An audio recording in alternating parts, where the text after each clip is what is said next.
England's Euro 2024 campaign starts in what was once known as the City of Thousand Fires, with manager Gareth Southgate knowing his fourth major tournament in charge cannot be a slow burner.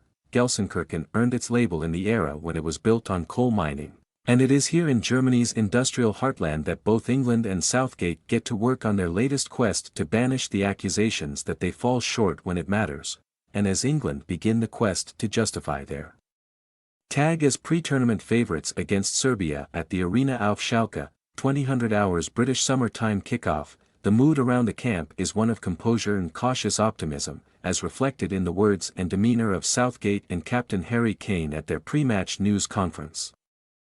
Southgate is well aware of the significance of a fast start, especially as Germany and Spain have made significant early mission statements with outstanding performances in victories against Scotland and Croatia. He said, "In terms of our standing, we have already seen how Germany and Spain have played.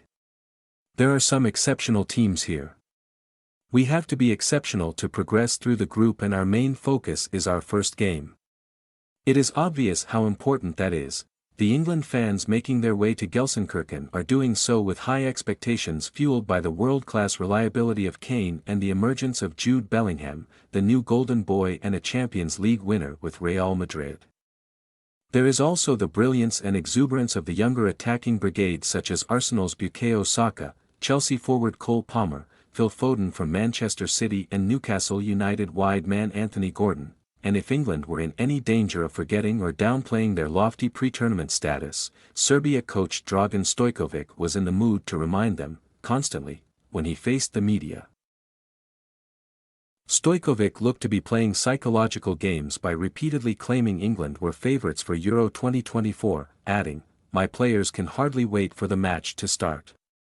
We are going to be ready for the great challenge called England."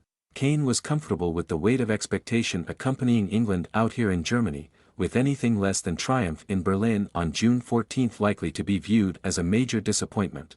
"I think every tournament possesses different expectations," said the Bayern Munich striker. "We have earned the right to be classed among the favourites. Looking at ourselves both individually and as a team, we have done lots of things well at previous tournaments, but ultimately we are here to win." England's recent performances have been mixed, including a desperately poor loss to Iceland at Wembley in their final friendly before travelling to Germany, but the excitement surrounding the attacking talent in this squad is arguably greater than at any time under Southgate. He enters his fourth and potentially final major tournament as England manager with varying schools of thought still providing the narrative to his time in charge.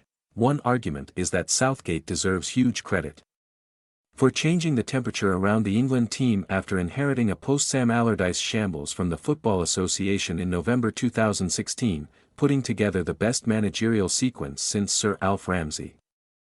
He is sometimes viewed as a manager who does not get the credit he deserves for his rehabilitation of the national team or his tournament record. The other point of view paints him as a conservative nearly man presiding over missed opportunities in the World Cup semi-final against Croatia in Moscow 6 years ago, and the Euro 2020 final against Italy at Wembley. Games lost after his side took an early lead before losing direction and, ultimately, both matches. Some would say the truth resides somewhere between the two. No one can deny the progress, but the failure to get over the line will linger until England actually cross it. Southgate smiled as he addressed that question, saying, "I've been in the job 8 years. I understand the landscape. Everybody who has been in this job has experienced the same thing. I just try to prepare the team in the best manner possible. In the next month, he and his players can answer the questions in the most emphatic manner possible by winning the tournament.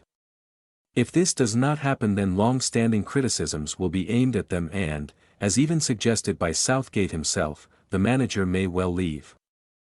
Asked about the possibility of this being his last tournament as England manager, he smiled again and added, "I don't want to put pressure on the other coaches here, but it could be the last tournament for all of them as well. This is the world we live in. I'm probably more relaxed about it because I have had previous experience of 3 before this one. I know the issues we have to deal with and the pathway we have to navigate. I'm very fortunate to have great players and a great staff, and I'm really looking forward to the start of this tournament. the time for talking then stopped and Southgate and Kane strode away with the sort of purpose they hope England will bring to the Euro 2024 stage in Gelsenkirchen on Sunday night.